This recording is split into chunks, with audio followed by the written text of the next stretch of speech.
China is for China. China is not for Africa.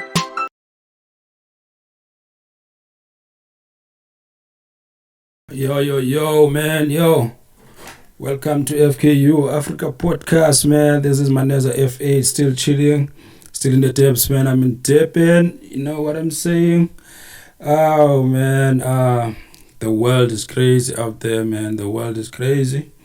Last time I did spoke on a quickie episode. I did speak about Russia in Ukraine. So this is just an extension of what is really happening, and it's just looking into the things that have been happening throughout the course of the actual so-called war. I don't know if it's actual war or it's just an invasion, or it's just something that is smoke stream of a war. No one really knows, because there are so many things that are being shared around, propagandas, stuff like sharing old videos, bombings that have been happening in other countries, people sharing those, saying that those are the bombings that are happening in Ukraine.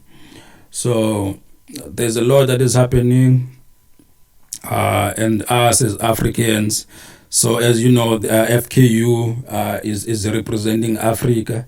So in this podcast, I'm actually representing Africa in the fight of Ukraine. You know what I'm saying? So in the war, man. So what I want to talk about first is the initial issue between Russia and Ukraine. So as you know, that Ukraine was part of the Soviet Union throughout the years, and then they broke out of a Soviet Union, among other countries like Chechnya, Slovakia, I think Czech Republic, all these countries, they were part of the Soviet Union. So they fought their way out of that in the 80s, some in the 70s, a while back, man. So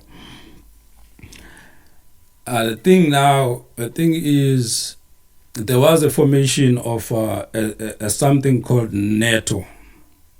There's an organization of that is called NATO. It's NATO, NATO.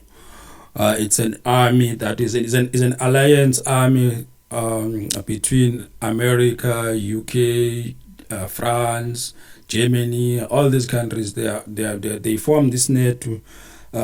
Some people are saying that this NATO was formed in a quest of overtaking Russia. So there are many videos that you can also check that are explaining what was the formation of NATO and what was the aim throughout the years. It's been used in many different countries to invade and overthrow governments. So what they want to do now, they want to invade Russia and overthrow them. But the thing is, now invading Russia and overthrow Russia, it's not a very easy task for any government, for anyone that is in governance. It's not an easy task. So it's going to be a really hard for them to go and invade Russia, because Russia is armed, first of all. It is armed. While it is armed, is also have nuclear weapons. And it's large, it's big, it's one of the biggest countries, I think, in the world, man. I think it's one of the biggest countries in the world. I want to show you the map of Russia, man. It's huge. I think it's bigger than Africa. I think it's even bigger than Africa. Look, this is Russia. Get out of here, COVID-19. You see, this is Russia. All of this. This is Russia. And then this one is China. So if you look at this, a big space. This is Russia. So this is Africa. Look, I think it's big. If you can compare, this is bigger than Africa. So this is where Ukraine is. This is where Belarus is. So these countries are blocking the West. This is the West. Germany, France, and UK, Denmark, these countries from invading Russia. So this is the way that they can come and invade Russia, coming this side. Yeah, you see. So these countries, this one is the way in to Russia. And also Belarus is the way in to Russia. So if the NATO took over, not even took over, if Ukraine joins NATO, so which means that NATO soldiers will be in the borders of Russia. So this is where the problem is. Russia doesn't want NATO in their shores. Because remember, in the 80s, in the 80s actually, Russia wanted to put their base here in Cuba, and they were chased away by Cuba. Was invaded by United States because it was very close to the United States. So that's why Russia is also doing the same now and saying that if you want to join this NATO, instead of you joining the NATO, we'll take over your country. Then see who's going to actually join the NATO if we take over. Because if they join, NATO is here. I think Belarus is already a part of NATO. So I don't really know about them, but I think they are also part of NATO. We can find out about that. If is Belarus is Ukraine, let's say is Ukraine a part of NATO?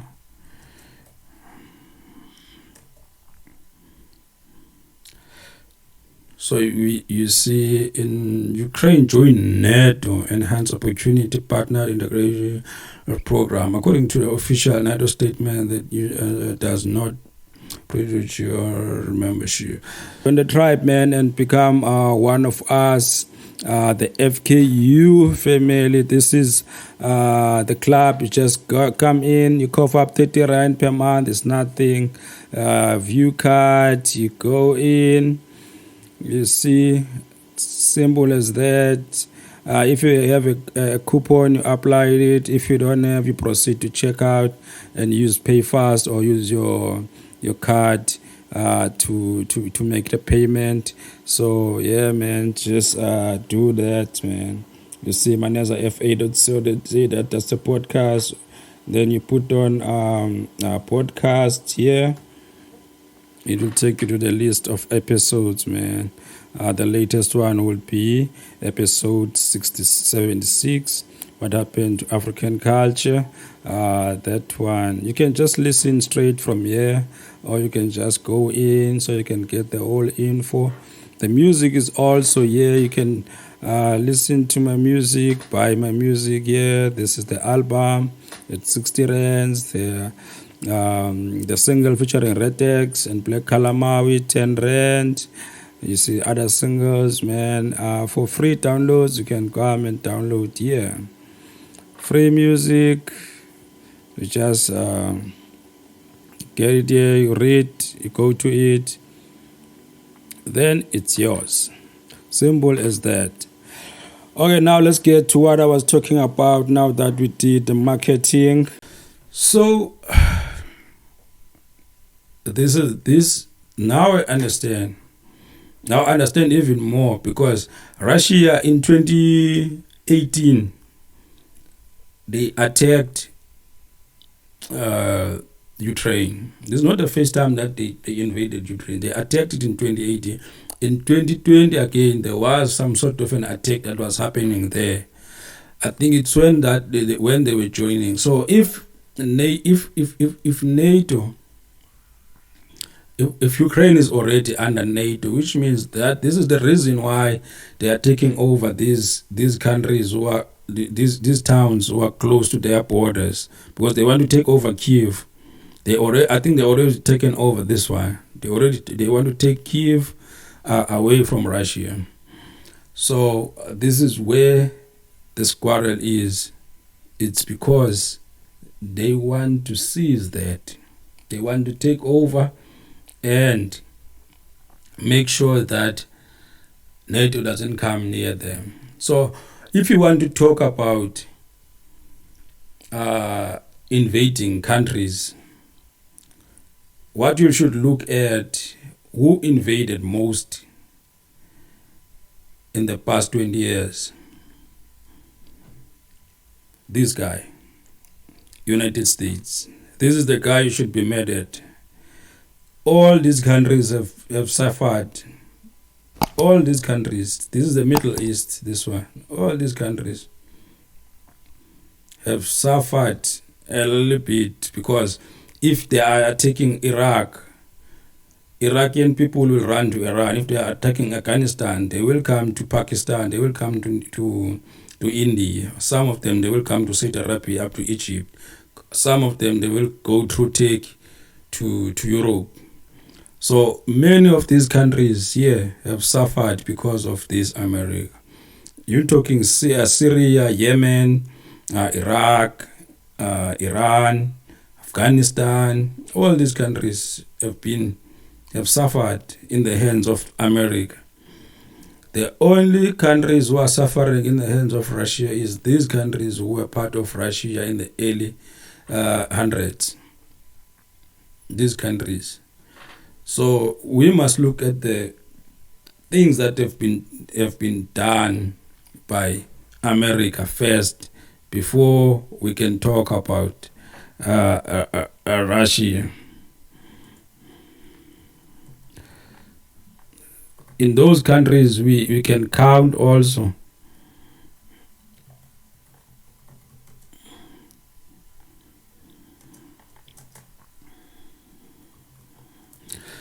we can also count in these countries Libya, because Libya was targeted by America. America are the ones that killed Muammar Gaddafi. Americans were involved because they were celebrating. They were celebrating when this guy. You see, these are the countries that America, Nicaragua, Japan, Iraq, Kuwait, Korea, Panama, Cuba, Puerto Rico, Afghanistan, Bosnia, all these countries. These are the cities that suffered in the hands of America. Qatar, all these cities. Countries invaded by Russia.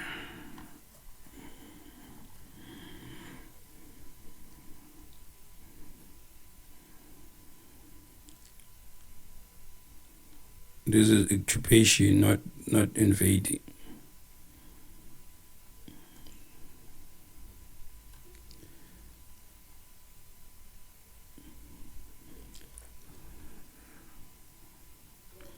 Collapse of Soviet Union. So this is where what I was telling you about, the Kazakhstan, all this kind, Mongolia, Kazakhstan, all these countries were Soviet Union. So this is not what I'm looking for. All these countries were part of Russia. So when Russia were dispersing as Soviet Union, these were the countries that were part of this Soviet Union.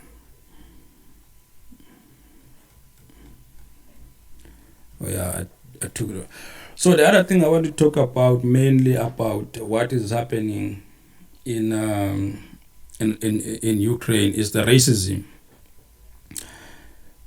During the war, the hard times that they are having, they still show their true colors. Those are white racist, white supremacists of Ukraine. They were kicking out of the bus black people, brown people, and Asian people.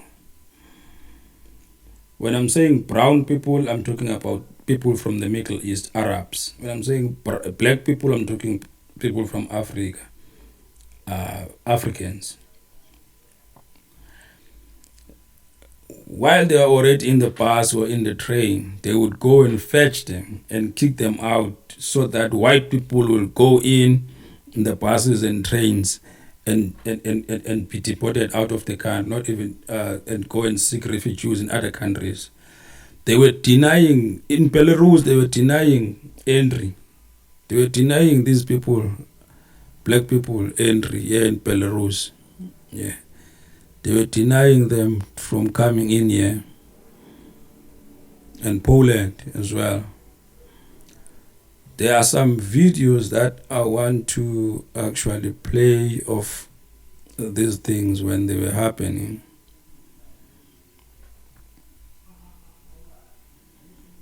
You see, yeah.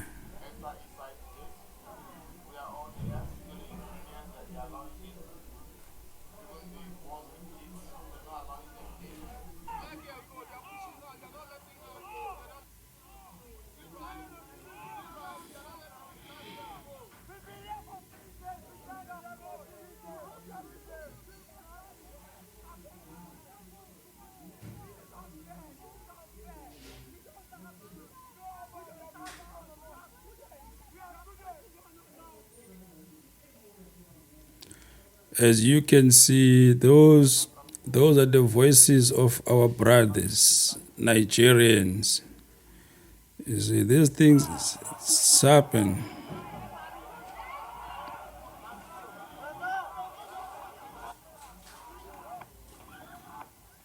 See, they are beating them. See, kicking them. Yeah. See, those are the streams of our brothers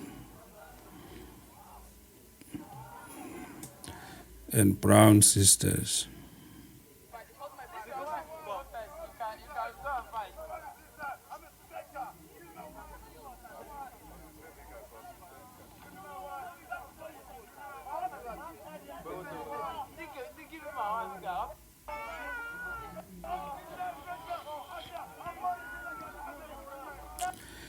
It's sad what really is happening in those countries, because during the times of distress where everyone need to be they need to be solidarity with everyone now and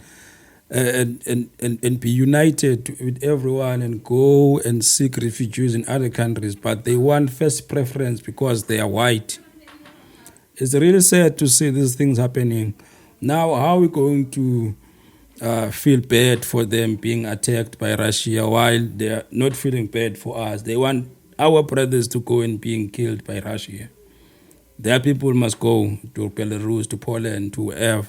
But our people, black people, they must stay behind and be killed. Those peasants of Ukraine, if they still treat black people like that, like garbage, they will also die like garbage as well.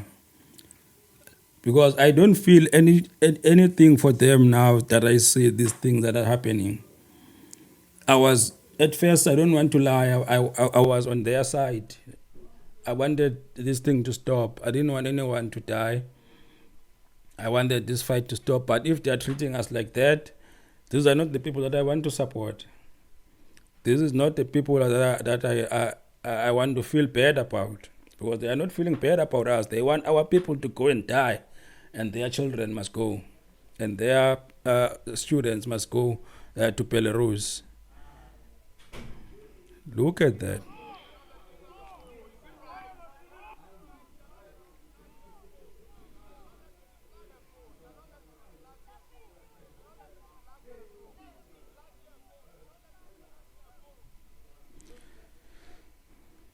Look at that. Look at that. They are taking them out of the bus. They are already in the train. Look. Those are the Africans. Look at that. Look at that.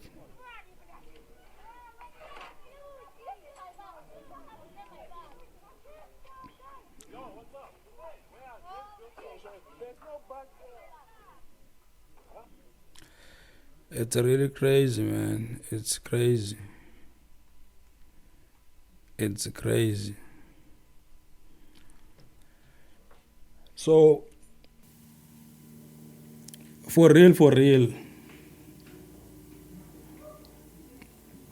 our black students, I heard that there's 5 of them who are who are known from South Africa who are still in Ukraine. I pray for them to be taken care of by the ancestors and the spirit of Africans to guide them back home. That is what I pray for. I hope they come back home alive. I hope so. In these hard times, people needed to unite. People needed to show that they can work together and be one. But what I'm seeing in Ukraine, it's shocking for me that during this hard time, people, they can focus in racism and in such things. It's barbaric. It's uncalled for. So yeah, man, check out the podcast on YouTube, Spotify, and everywhere. Fikiriria kwa undani nduku. Tamako.